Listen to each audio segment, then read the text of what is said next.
Tata cara ibadah new normal Gereja Betani Kemah Pemulihan Madiun. Yang pertama, terkait ketentuan jumlah kuota jemaat oleh pemerintah, maka semua jemaat diharap untuk mendaftar terlebih dahulu. Pendaftaran bisa menghubungi ibadah pukul 6 pagi Saudara Efraim, ibadah pukul 9 pagi Saudari Yemima, dan ibadah pukul 5 sore Saudari Marsha. Semua ibadah bertempat di Gereja Jalan Ahmad Yani nomor 15. Dan ibadah hanya untuk jemaat berusia 16 sampai 65 tahun. Anak-anak berusia 16 tahun ke bawah dan yang berusia 65 ke atas harap mengikuti ibadah online di channel YouTube Successful Betani Families Madiun. Kedua, jemaat akan dicek suhu tubuh sebelum masuk ke lingkungan gereja, mencuci tangan sebelum memasuki ruang ibadah atau menggunakan hand sanitizer. Jemaat wajib menggunakan masker di lingkungan gereja. Ketiga, dilarang bersalaman atau berpelukan, menjaga jarak minimal 1 meter saat memasuki atau hendak meninggalkan ruang ibadah, tidak berkerumun di lingkungan gereja dan segera pulang bila ibadah telah selesai. Terima kasih karena sudah mematuhi protokol kesehatan. Gereja Betani Kemah Pemulihan Madiun selalu menjaga kebersihan ruang ibadah sebelum dan setelah ibadah. Tuhan Yesus memberkati. Shalom Bapak Ibu Saudaraku, sekali lagi shalom. Bertemu kembali dalam ibadah doa malam. Saat ini mari sama-sama kita mau datang kepada Tuhan. Di kesempatan yang indah kita mau menyembah Dia, kita mau naikkan pujian bagi Yesus. Mari sama-sama kita satukan hati, kita berdoa. Terima kasih ya Bapa, terima kasih ya Yesus untuk segala yang terjadi dalam kehidupan kami. Kami percaya apapun itu dalam suka dan duka, kami tetap yakin bahwa semuanya mendatangkan kebaikan bagi setiap kami. Dan kami percaya segala apapun yang Tuhan izinkan terjadi, semuanya baik adanya. Dan saat ini kami mau membalas setiap apapun yang sudah Tuhan berikan bagi hidup kami. Lewat pujian, lewat penyembahan, lewat syukur, lewat mazmur kami yang terbaik dari dasar hati kami yang paling dalam. Terimalah segala pujian kami Tuhan. Kami siap menyembah-Mu hanya di dalam nama Tuhan Yesus. Haleluya, haleluya, amin.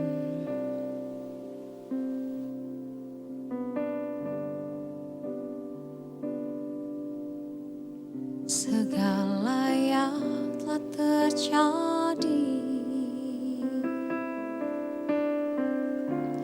mungkin kita tak dapat mengerti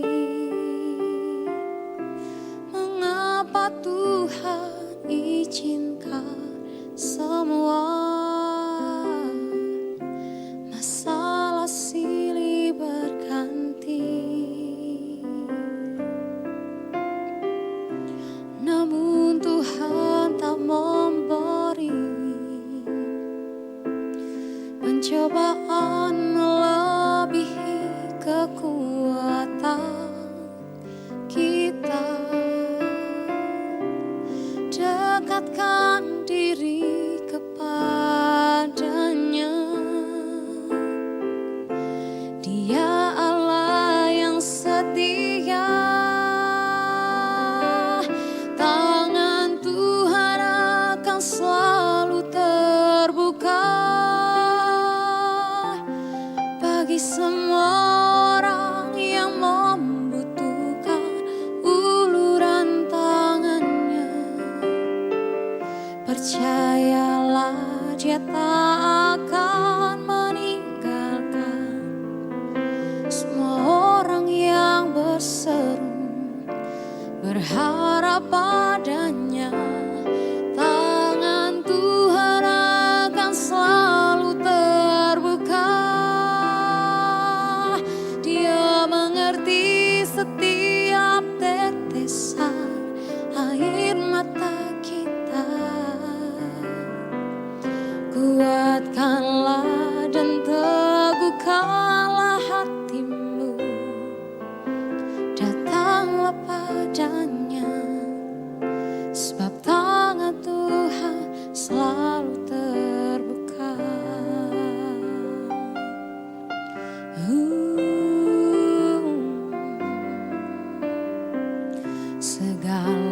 yang telah terjadi. Mungkin kita tak dapat mengerti mengapa Tuhan izinkan semua masalah silih berganti. Namun Tuhan tak memberi pencobaan melebihi kekuatan kita. Dekatkan diri kepadanya. Dia Allah yang setia. Tangan Tuhan akan selalu terbuka bagi semua orang yang membutuhkan uluran tangannya.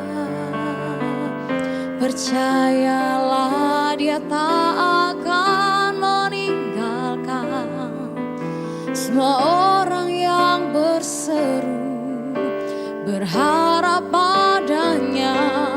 Tangan Tuhan akan selalu terbuka.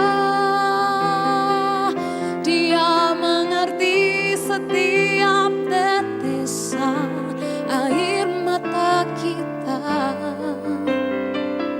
Kuatkanlah dan teguhkanlah hatimu. Datanglah padanya, sebab tangan Tuhan selalu terbuka. Tangan Tuhan akan selalu terbuka bagi semua orang yang membutuhkan uluran tangannya. Percayalah, Dia tak akan meninggalkan semua orang yang berseru, berharap padanya. Tangan Tuhan akan selalu terbuka. Dia mengerti setiap tetesan air mata kita. Kuatkanlah dan teguhkanlah hatimu.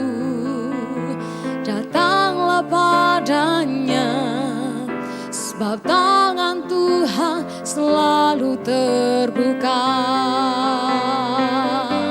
Tangan Tuhan akan selalu terbuka bagi semua orang yang membutuhkan uluran tangannya. Percayalah, Dia tak akan meninggalkan semua orang yang berseru, berharap padanya. Tangan Tuhan akan selalu terbuka. Dia mengerti setiap tetesan air mata kita. Kuatkanlah dan teguhkanlah hatimu. Datanglah padanya, sebab tangan Tuhan selalu terbuka.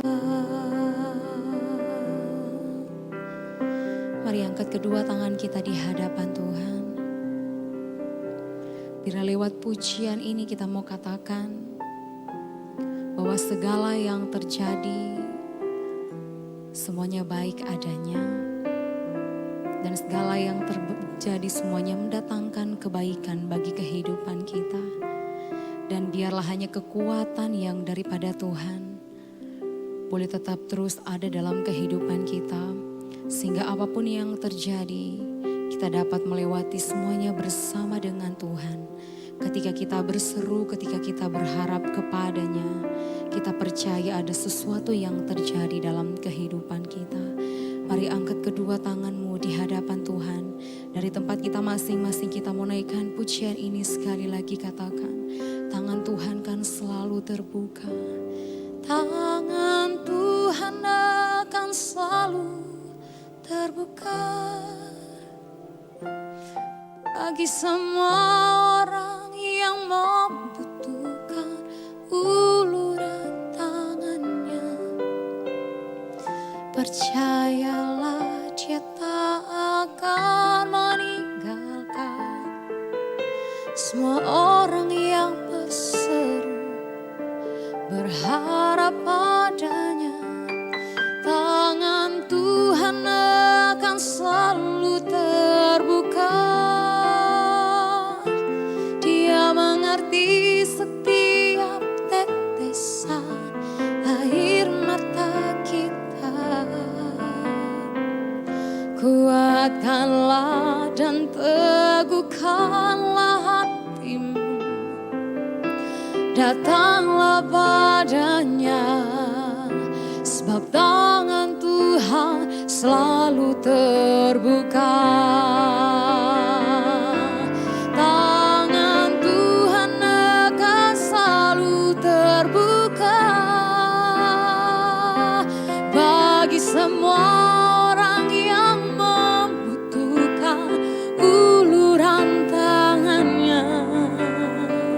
Percayalah, Dia tak akan meninggalkan semua orang yang berseru, berharap padanya. Tangan Tuhan akan selalu terbuka. Dia mengerti setiap tetesan air mata kita. Kuatkanlah dan teguhkanlah hatimu. Datanglah padanya, sebab tangan Tuhan selalu terbuka. Datanglah padanya, sebab tangan Tuhan selalu terbuka. Datanglah padanya, sebab tangan Tuhan selalu terbuka. Oh, tanganmu selalu terbuka bagi kami. Oh Yesus, kami berserah kepadamu, kami berseru kepadamu.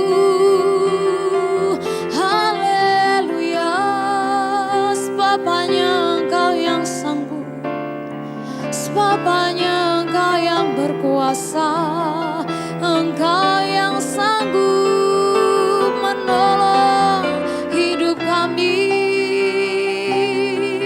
Oh Yesus, ya ralabas ya ralamo, Engkau sumber kekuatan, Engkau sumber pengharapan dan penghiburan bagi kami.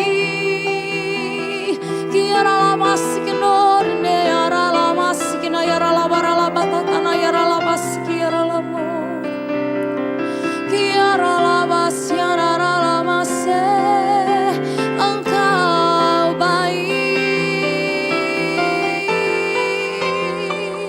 Haleluya, segala pujian hanya bagimu Allahku, hanya bagimu Yesusku yang kudus. Terima kasih, terima kasih, Engkau sungguh baik. Kiara laba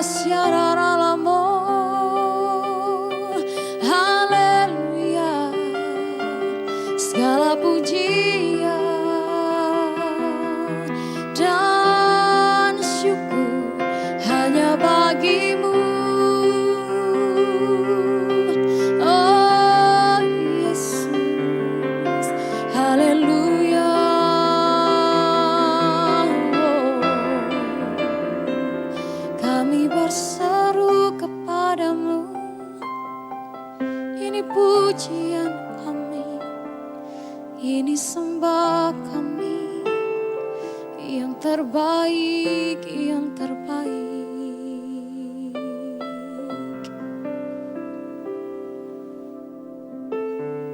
Kami tahu setiap janji-Mu akan Kau genapi dalam hidup kami ya Tuhan. Kami mau simpan janji-Mu dalam hidup kami. Sehingga kami percaya ketika janji itu ada dalam hidup kami, maka segala sesuatu yang terbaik yang telah Tuhan sediakan terjadilah bagi setiap kami.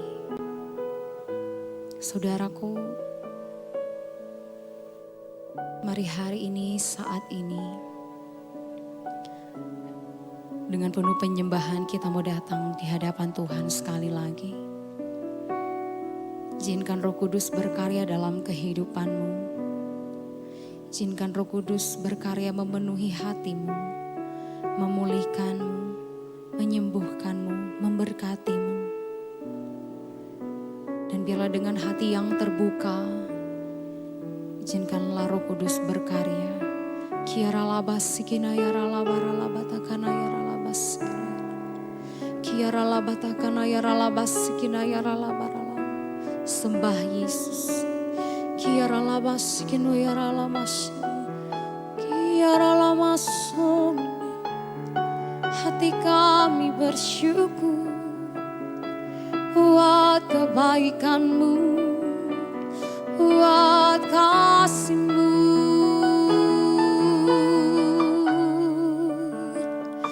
Kiara labasone, kiara labasikina yara labara labatakana yara labasikina, kiara labara labatakana yara labasikina yara labara labara labasikina yara labara labas. Kiara labatakana yara labasikina yara labara labatakana yara labas. Penuhi setiap kami dengan hadirat-Mu Tuhan. Penuhi setiap kami dengan kuat kuasa-Mu ya Roh Kudus. Kiara lamase nene yara lamase.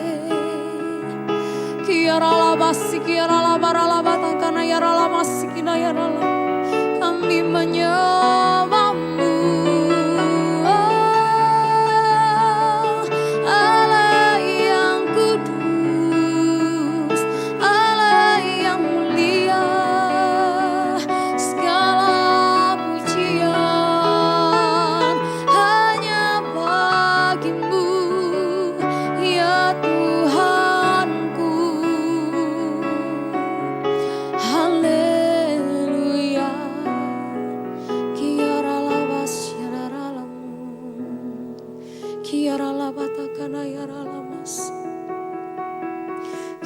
Lamasikina yara labara labatakana yara lamasikina.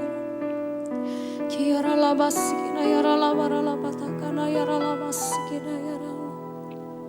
Kiara labasikina yara labara labatakana yara lamasikina lamas. Terimalah segala pujian hormat kami Tuhan. Kami percaya Engkau Tuhan yang tetap terus ada bersama dengan kami.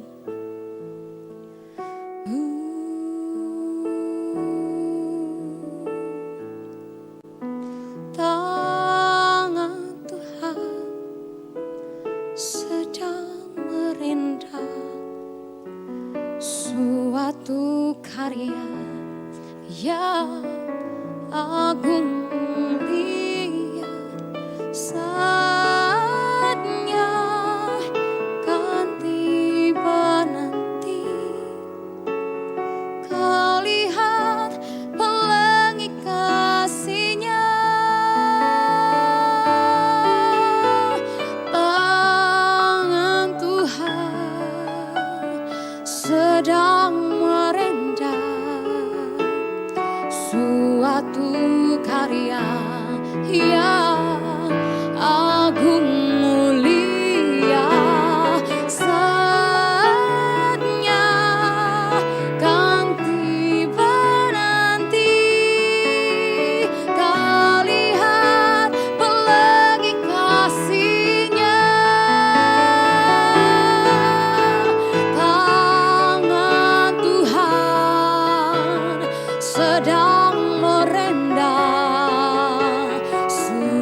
suatu karya yang agung mulia. Saatnya kan tiba nanti, kau lihat pelangi kasih-Nya. Tangan Tuhan sedang merendah suatu karya yang agung mulia. Saatnya kan tiba nanti, kau lihat pelangi kasih-Nya. Saatnya kan tiba nanti, kau lihat pelangi kasih-Nya.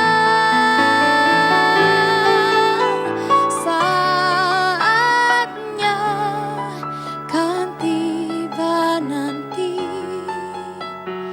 kau lihat pelangi kasih-Nya.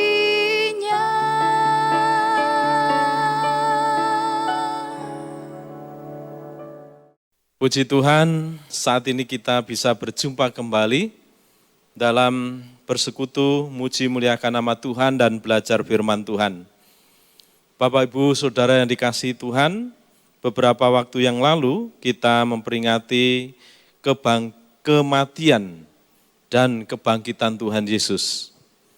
Kita bersyukur karena melalui kematian dan kebangkitan Tuhan Yesus, atau Paskah, kita diingatkan kembali bahwa melalui kematian dan kebangkitan Tuhan Yesus itulah kita memiliki keselamatan kekal, pengharapan yang abadi. Saudara yang dikasihi Tuhan, dalam firman Tuhan yang akan kita renungkan, masih berhubungan dengan memperingati Paskah atau memperingati kematian dan kebangkitan Tuhan Yesus. Mengingatkan kita betapa pentingnya kita hidup sesuai dengan firman Tuhan setelah kita diselamatkan. Dalam Roma pasal 6 ayat 1 sampai 14, saya akan bacakan bagi Bapak Ibu Saudara sekalian. Demikian, mati dan bangkit dengan Kristus. Jika demikian, apakah yang hendak kita katakan? Bolehkah kita bertekun dalam doa? Bolehkah kita bertekun dalam dosa supaya semakin bertambah kasih karunia itu? Sekali-kali tidak. Bukankah kita telah mati bagi dosa? Bagaimanakah kita masih dapat hidup di dalamnya? Atau tidak tahukah kamu bahwa kita semua yang telah dibaptis dalam Kristus telah dibaptis dalam kematiannya? Dengan demikian kita telah dikuburkan bersama-sama dengan Dia oleh baptisan dalam kematian, supaya sama seperti Kristus telah dibangkitkan dari antara orang mati oleh kemuliaan Bapa, demikian juga kita akan hidup dalam hidup yang baru. Sebab jika kita telah menjadi satu dengan apa yang sama dengan kematiannya, kita juga akan menjadi satu dengan apa yang sama dengan kebangkitannya. Karena kita tahu bahwa manusia lama kita telah turut disalibkan supaya tubuh dosa kita hilang kuasanya, agar jangan kita menghambakan diri lagi kepada dosa. Sebab siapa yang telah mati, ia telah bebas dari dosa. Jadi, jika kita telah mati dengan Kristus, kita percaya bahwa kita akan hidup juga dengan Dia. Karena kita tahu bahwa Kristus sudah Ia bangkit dari antara orang mati, tidak mati lagi. Maut tidak berkuasa lagi atas Dia. Sebab kematiannya adalah kematian terhadap dosa, satu kali dan untuk selama-lamanya. Dan kehidupannya adalah kehidupan bagi Allah. Demikianlah hendaknya kamu memandangnya, bahwa kamu telah mati bagi dosa, tetapi kamu hidup bagi Allah dalam Kristus Yesus. Sebab itu hendaklah dosa jangan berkuasa lagi di dalam tubuhmu yang fana, supaya kamu jangan lagi menuruti keinginannya. Dan janganlah kamu menyerahkan anggota-anggota tubuhmu kepada dosa untuk dipakai sebagai senjata kelaliman, tetapi serahkanlah dirimu kepada Allah sebagai orang-orang yang dahulu mati, tetapi yang sekarang hidup. Dan serahkanlah anggota-anggota tubuhmu kepada Allah untuk menjadi senjata kebenaran. Sebab kamu tidak dikuasai lagi oleh dosa, karena kamu tidak berada di bawah hukum Taurat, tetapi di bawah kasih karunia. Amin. Kita berdoa dulu. Bapa di sorga, Allah yang kami puja dalam nama Tuhan Yesus, kami bersyukur kesempatan ini boleh kembali belajar, merenungkan firman-Mu, memahami dan lebih dari itu menerapkan dalam kehidupan kami. Supaya kami menjadi pelaku-pelaku firman, kami boleh dibaca oleh setiap pembaca kami di dalam dunia ini, sehingga nama Tuhan Yesus dimuliakan dalam hidup kami. Berkati hamba-Mu pakai untuk menjadi saluran berkat, dan berkati seluruh umat ketebusan-Mu yang senantiasa haus dahaga akan kebenaran firman-Mu. Dalam nama Yesus kami serahkan waktu ini, haleluya, amin. Bapak Ibu Saudara yang dikasihi Tuhan, apakah makna kematian dan kebangkitan Tuhan Yesus Kristus bagi kita?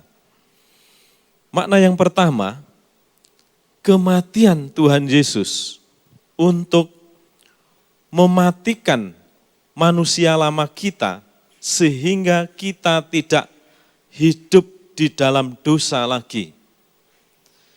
Ayat yang kita baca tadi, bagaimana Rasul Paulus menjelaskan tentang pembenaran oleh iman, keselamatan karena iman kepada Yesus Kristus yang telah mencurahkan kasih anugerahnya, kasih karunia-Nya melalui kematiannya di Golgota, dengan curahan darahnya menebus kita dari hukuman kekal dan memiliki pengharapan yang baru dalam kekekalan di dalam Yesus Kristus.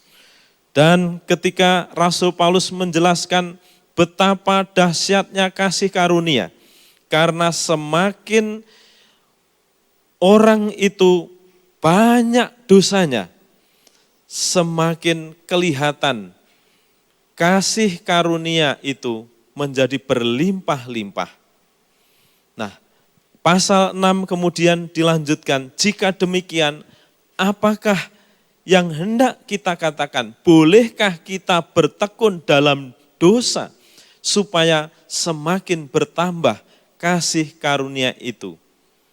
Pertanyaan retorik, pertanyaan yang tidak perlu dijawab karena semua sudah tahu. Rasul Paulus menjawab dengan tegas, sekali-kali tidak. Alasannya, bukankah kita telah mati bagi dosa? Bagaimana kita masih hidup di dalamnya?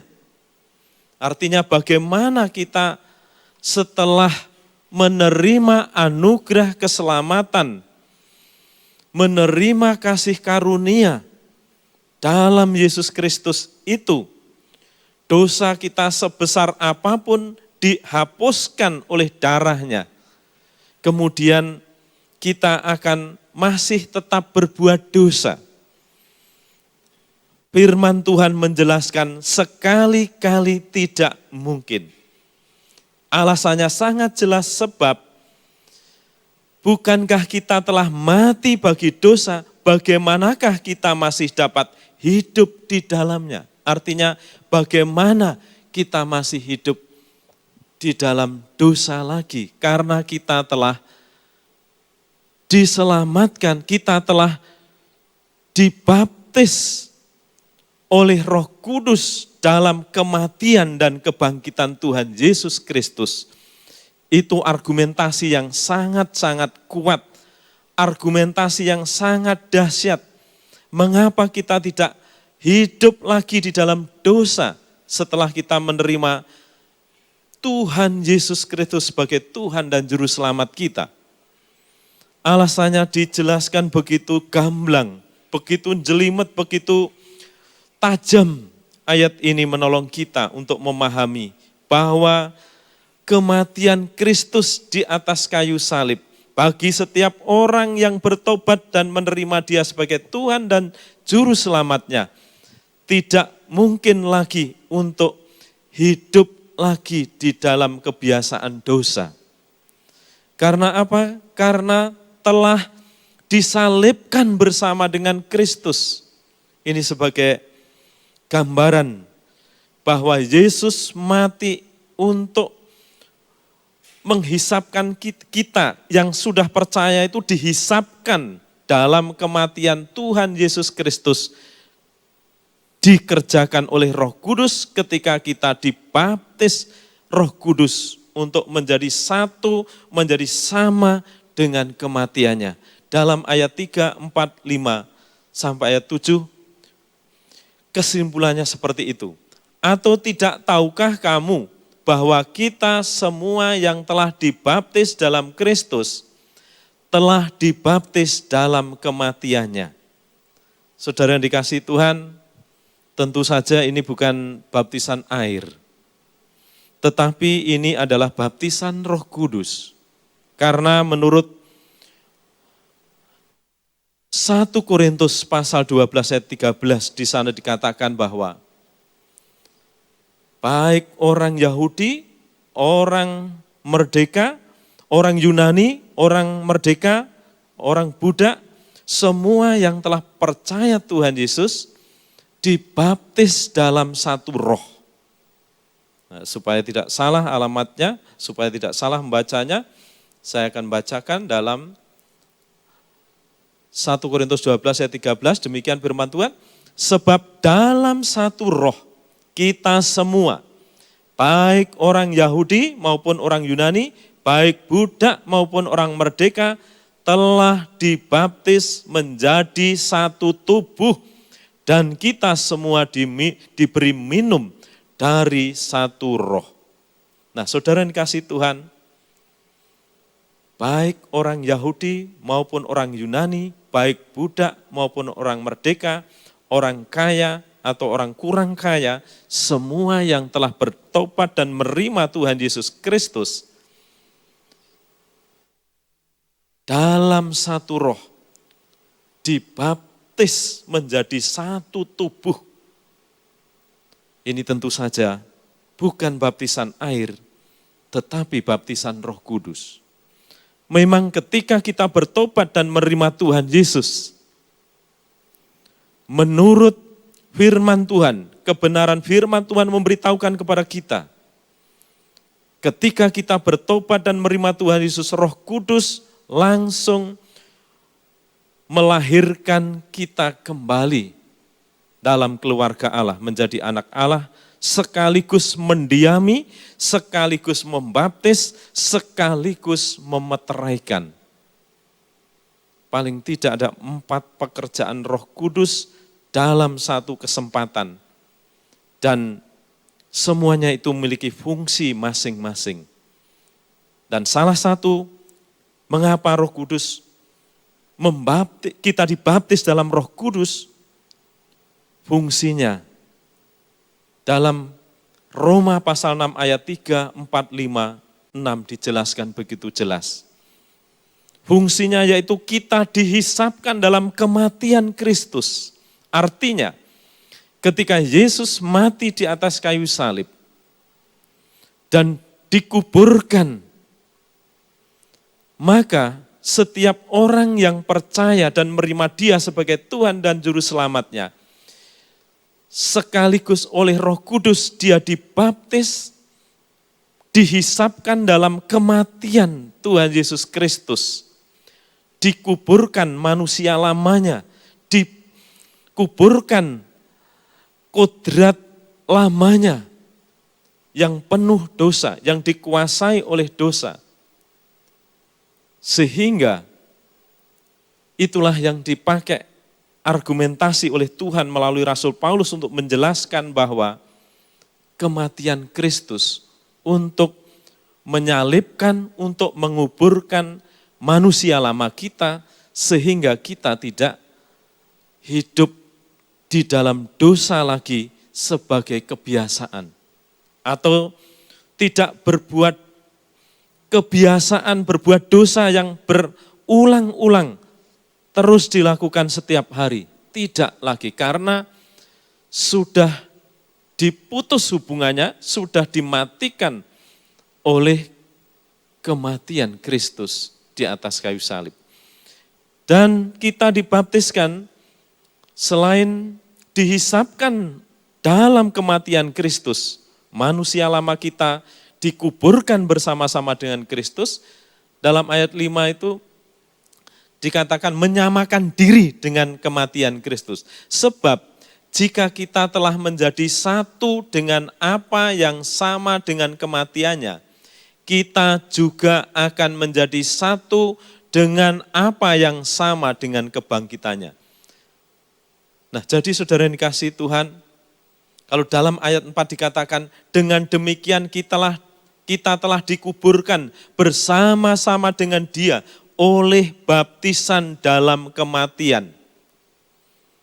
Jadi, melalui kematian Tuhan Yesus Kristus, kita diingatkan, ketika kita bertobat dan percaya Tuhan Yesus, Roh Kudus membaptis kita, sehingga kita menjadi sama seperti Kristus. Disalibkan bersama dengan Kristus, dikuburkan bersama dengan Kristus, tetapi bukan fisik kita, melainkan manusia kedagingan kita. Manusia lama kita yang dikuasai oleh dosa, yang rentan, yang mudah untuk berbuat dosa. Itulah sebabnya betapa pentingnya kita menghayati makna kekristenan kita. Memang kekristenan kita sebetulnya inti, jantung kekristenan itu di situ. Keyakinan kita akan kematian dan kebangkitan Tuhan Yesus. Kematiannya untuk menyalibkan segala kebiasaan dosa yang karena dikuasai oleh tabiat lama, tabiat yang penuh dosa. Dan mengapa kita tidak berbuat dosa lagi, kita tidak hidup dalam dosa lagi? Dilanjutkan, karena kalau seseorang sudah mati, ia bebas dari dosa. Mulai ayat 6 sampai ayat 7 dikatakan, karena kita tahu bahwa manusia lama kita telah turut disalibkan. Nah, itu jelas sekali dalam ayat 6 ini. Alasannya karena kita telah turut disalibkan. Disalibkan artinya mati bersama dengan Kristus. Tetapi bukan fisik kita, tetapi tabiat lama yang cenderung untuk berbuat dosa. Seperti Rasul Paulus, aku telah disalibkan bersama dengan Kristus. Aku telah mati bersama dengan Kristus. Tentu saja Rasul Paulus tidak pernah secara fisik disalibkan bersama dengan Kristus. Rasul Paulus tidak pernah mati secara fisik bersama dengan Kristus. Tetapi mengapa dia berkata, aku telah mati bersama dengan Kristus, aku telah disalibkan bersama dengan Kristus? Tentu saja bukan fisiknya, tetapi tabiat lamanya yang penuh dengan dosa dan kejahatan. Itulah yang harus disalibkan bersama dengan Kristus ketika seseorang itu bertobat dan menerima Dia sebagai Tuhan dan Juru Selamat. Kemudian argumentasi berikutnya ayat 7 lebih jelas lagi. Sebab siapa yang telah mati, ia telah bebas dari dosa. Gambarannya kalau seseorang penjahat sudah mati, ia tidak mungkin lagi bisa berbuat jahat. Karena tidak ada kekuatan, tidak ada daya untuk berbuat jahat. Karena sudah mati. Ini menerangkan ayat-ayat sebelumnya, bagaimana seseorang yang telah dibaptis dalam kematian Kristus Yesus dan penguburannya.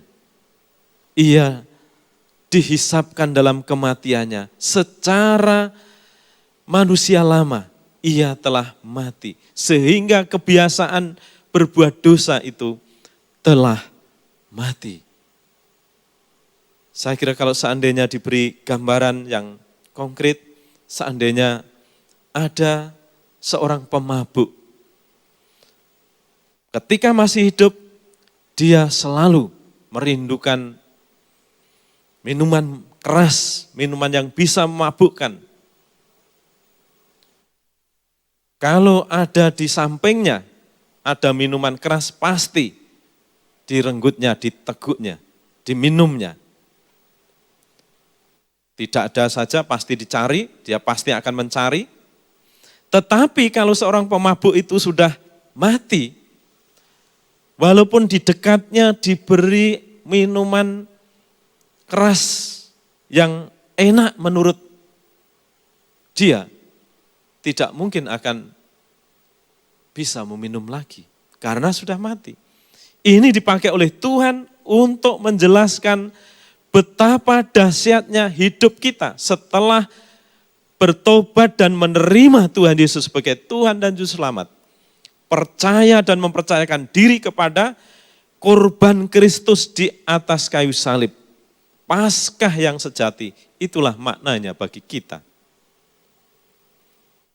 Jadi kalau kita sudah bertobat dan menerima Tuhan Yesus Kristus sebagai Tuhan dan Juru Selamat kita, sadar atau tidak sadar, percaya atau tidak percaya, firman Tuhan memberitahukan kepada kita bahwa kita telah dihisapkan oleh Roh Kudus dalam baptisan untuk dihisapkan dalam kematian dan penguburan Tuhan Yesus. Manusia lama kita, sehingga kita tidak hidup lagi di dalam dosa yang menjadi kebiasaan setiap hari. Bukan berarti orang yang sudah percaya Tuhan Yesus, bertobat dan menerima Tuhan Yesus sebagai Tuhan dan Juru Selamat, tidak mungkin jatuh dalam dosa, tidak mungkin. Bukan demikian, artinya masih ada kemungkinan.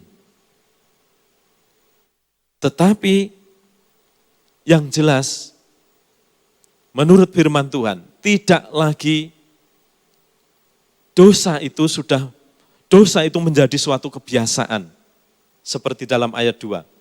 Bagaimana mungkin, bagaimanakah kita masih dapat hidup di dalamnya? Artinya di dalam hidup yang selalu berbuat dosa dan itu saja. Nah, itu perlu dipertanyakan, hidup di dalam Kristusnya. Saya sebagai pengajar di STT, tapi juga menggembalakan, sebagai gembala sangat bersuka cita ketika ada jemaat yang bersaksi bagaimana dulu ketika belum menerima Tuhan Yesus, hidup penuh dengan hal-hal yang tidak baik, suka ngerumpi, suka ngerasani tetangga. Nah, tetapi ketika ada tetangga ngajak rasan-rasan, ngajak gosip, dia langsung menolak. Namanya Bu Parni, saya sudah bukan Parni dulu. Parni dulu sudah mati disalibkan bersama Tuhan Yesus. Parni yang baru sudah tidak lagi melakukan hal-hal yang tidak baik seperti dulu. Karena sudah disalibkan bersama Tuhan. Hal-hal yang tidak baik dulu. Wah, itu sangat membanggakan, menyenangkan. Jadi saudara yang dikasihi Tuhan, ayat 11 itu memberitahukan kepada kita bagaimana kalau kita digodai, kita dicobai untuk berbuat jahat, berbuat dosa. Ayat 11 dikatakan, demikianlah hendaknya kamu memandangnya. Bahwa kamu telah mati bagi dosa. Nah, jadi seperti salah satu anggota jemaat tadi yang bersaksi, ini pengertian yang sangat tepat. Ketika orang itu akan berbuat dosa, dia ingat, oh iya ya, saya telah disalibkan bersama dengan Tuhan Yesus. Bagaimana saya akan melakukan lagi?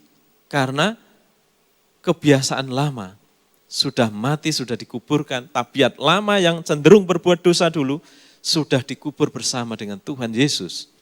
Bagaimana masih hidup di dalamnya? Sehingga sadar dan tidak melakukan hal yang tidak berkenan di hadapan Allah. Jadi saudara dikasih Tuhan, dalam memaknai Paskah, tidak ada yang paling berarti kalau kita tidak memahami ayat 11 tadi. Demikianlah artinya penerapannya, artinya kesimpulannya dari semua yang dijelaskan, bahwa ketika kamu percaya Tuhan Yesus, kamu dibaptis oleh Roh Kudus dalam kematian dan penguburan Tuhan Yesus, manusia lamamu. Sehingga ketika engkau hendak berbuat dosa, hendaknya kamu memandangnya bahwa kamu telah mati bagi dosa. Sehingga ketika akan berbuat dosa, sadar dan iya ya, manusia lama kan sudah mati bersama Tuhan. Bagaimana masih bergiat lagi? Nah, ini yang harus menjadi pemahaman kita dan renungan dan penerapan dalam kehidupan kita. Sehingga kita akan sungguh-sungguh menjadi anak-anak Tuhan yang memahami makna iman Kristen kita. Sehingga kita menjadi terang dan garam di tengah-tengah dunia. Yang kedua, makna kematian dan kebangkitan Tuhan Yesus bagi kita. Yang pertama bahwa kematiannya menghisapkan kita manusia lama sehingga kita tidak hidup dalam dosa lagi. Artinya kebiasaan lama telah mati. Yang kedua, kebangkitan Tuhan Yesus dari antara orang mati. Menghisapkan kita dihisapkan dalam hidup yang baru, hidup bagi kemuliaan Allah. Masih dalam ayat 3, 4, 5 dan kemudian ayat 12 sampai ayat 13 sebagai penerapannya. Diingatkan lagi bahwa dengan demikian kita telah dikuburkan bersama dengan Dia oleh baptisan dalam kematian, supaya sama seperti Kristus telah dibangkitkan dari antara orang mati oleh kemuliaan Bapa, demikian juga kita akan hidup dalam hidup yang baru. Kita dibaptis oleh Roh Kudus, selain fungsinya untuk dihisapkan dalam kematian dan penguburan Kristus, tetapi juga dibangkitkan bersama dengan Kristus dalam kemuliaan Allah, dalam hidup yang baru. Zoe, hidupnya Allah sendiri diberikan kepada kita. Nah, saudaraku yang dikasihi Tuhan, itu sebabnya baptisan air itu sebagai lambang bahwa kita ketika ditenggelamkan di air, tanda, lambang kita telah dikuburkan manusia lama kita bersama dengan Kristus. Dan ketika kita diangkat dari air, melambangkan kita telah dibaptis oleh Roh Kudus, diberi hidup yang baru. Dalam kemuliaan Allah, hidupnya Allah sendiri dalam Kristus Yesus. Sehingga kehidupan yang baru ini bukan untuk mengabdi kepada dosa lagi, tetapi kehidupan yang baru ini adalah untuk mengabdi kepada Allah. Karena kehidupan bagi Allah. Dalam ayat yang ke-9 itu dikatakan bahwa karena kita tahu bahwa Kristus sesudah Ia bangkit dari orang mati, Ia tidak mati lagi, maut tidak berkuasa lagi. Sebab Kematiannya adalah kematian terhadap dosa satu kali untuk selama-lamanya, dan kehidupannya adalah kehidupan bagi Allah.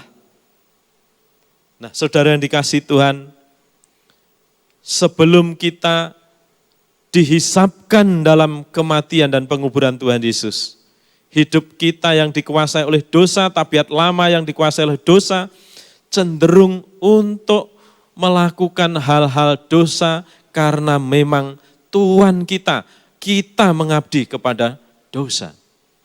Tetapi setelah kita dibaptis oleh Roh Kudus dalam kematian dan penguburan Tuhan Yesus, dan dibaptis dalam kebangkitan Tuhan Yesus, diberi hidup yang baru, hidup bagi kemuliaan Allah. Kita tidak mengabdi lagi, Tuhan kita bukan dosa lagi, tetapi Tuhan kita Allah, Raja alam semesta di dalam Yesus.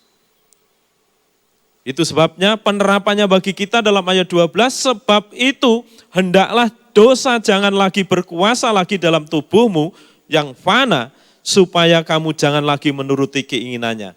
Dan janganlah kamu menyerahkan anggota-anggota tubuhmu kepada dosa untuk dipakai sebagai senjata kelaliman, tetapi serahkanlah dirimu kepada Allah sebagai orang-orang yang dahulu mati, tetapi yang sekarang hidup dan serahkanlah anggota-anggota tubuhmu kepada Allah untuk menjadi senjata-senjata kebenaran. Nah, saudara yang dikasihi Tuhan, kehidupan yang baru berkat kasih karunia Allah dalam Yesus Kristus, melalui kebangkitan Tuhan Yesus, kita bukan lagi hamba dosa, tetapi hamba Tuhan. Kita melayani Tuhan, Raja atas segala alam semesta, surga dan bumi milik Dia. Dan kita melayani pemilik surga dan alam semesta ini. Itulah yang harus kita hayati. Karena hidup baru ini bukan lagi untuk kepuasan daging, kepuasan tabiat lama, tetapi kesukaan bagi Allah. Dan tentu saja itu akan menjadikan kepuasan bagi kita. Jadi saudara yang dikasihi Tuhan, kita ketika mengingat pengorbanan Tuhan Yesus Kristus di atas kayu salib dan kebangkitannya dari antara orang mati, kita diingatkan bahwa kita dihisapkan melalui pembaptisan Roh Kudus supaya kita hidup bagi kemuliaan Allah. Saya percaya di mana nama Tuhan dipermuliakan dalam kehidupan kita, tidak sulit Tuhan untuk memakai kita, memberkati kita, dan memakai menjadi alat saluran berkat, pertama-tama berkat keselamatan dalam dunia ini. Karena itulah satu-satunya manusia, kalau mau, satu-satunya jalan kalau manusia ingin masuk dalam kemuliaan Allah di dunia ini, bahkan sampai di kekekalan. Hidup yang mulia adalah melayani Tuhan sesuai dengan tujuan Tuhan menciptakan manusia, menciptakan kita. Ayat terakhir, sebab kamu tidak akan dikuasai lagi oleh dosa, karena kamu tidak berada di bawah hukum Taurat, tetapi di bawah kasih karunia. Setelah kita dibaptis oleh Roh Kudus dalam kematian dan penguburan Tuhan Yesus dan kebangkitannya, kita tidak lagi dikuasai oleh dosa, oleh hukum-hukum dunia, tetapi hidup di bawah kasih karunia Allah. Kita dimampukan oleh kasih karunia Allah untuk melayani Tuhan. Jadi saudara yang kasih Tuhan, biarlah melalui kematian dan kebangkitan Tuhan Yesus, bukan sekedar perayaan atau peringatan belaka, tetapi sungguh-sungguh memaknai, menghidupi dalam kehidupan kekristenan, iman Kristen yang sejati. Memang iman Kristen yang sejati itu jantungnya di sini. Yesus mati untuk kita dan bangkit untuk kita. Tuhan memberkati, kita tundukkan kepala. Bapa di surga, kami bersyukur atas bagian firman-Mu yang mengajar, mendorong kami untuk hidup semakin sesuai dengan kehendak-Mu. Supaya kami selalu memandang diri kami, sehingga kami tidak hidup dalam hidup yang penuh dosa, kebiasaan untuk berbuat dosa, melainkan kami hidup untuk menyerahkan seluruh hidup kita untuk kemuliaan Tuhan. Tuhan memberkati seluruh dan jemaat-Mu, Tuhan memberkati yang sakit Tuhan sembuhkan, yang lemah Tuhan kuatkan, yang mengalami pergumulan-pergumulan. Kami percaya melalui pengorbanan-Mu di kayu salib, Engkau telah menyelesaikan persoalan yang paling dahsyat, kematian kekal. Kami percaya hal-hal pergumulan dalam dunia ini, Tuhan, Kau tidak sulit untuk menolong. Kami juga berdoa berkati usaha pekerjaan mereka semua. Apapun yang dilakukan Tuhan, Engkau memberkati. Terlebih di masa pandemi ini, Tuhan melindungi, melingkupi, memproteksi dengan kuat kuasa-Mu, sehingga tetap aman sentosa dalam Tuhan. Karena kami hanya mengandalkan Engkau ya Allah, pelindung yang sejati, pemproteksi yang tidak ada yang sanggup mengalahkan, karena Engkau maha dahsyat, Engkau El Shaddai. Tuhan memberkati semua hamba-hamba-Mu, baik Pak Cahyono sekeluarga sebagai gembala sidang, dan Pak Yeri sekeluarga, dan semua pekerja gereja, baik yang part-time maupun yang full-time. Tuhan memberkati semua. Terima kasih Tuhan, pakai pelayanan di Petani menjadi saluran berkat bagi jiwa-jiwa yang tersesat, dibawa kepada Tuhan Yesus. Tuhan memberkati jemaat Petani Madiun, makin hari makin dipakai Tuhan lebih dahsyat. Semua hamba-Mu dan seluruh dan jemaat-Mu. Dalam nama Tuhan Yesus Kristus, Allah kami yang hidup, kami berdoa dan bersyukur. Haleluya. Amin.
Terima kasih Tuhan atas setiap kebaikan-Mu sehingga kami dapat menyelesaikan doa malam kami di malam hari ini.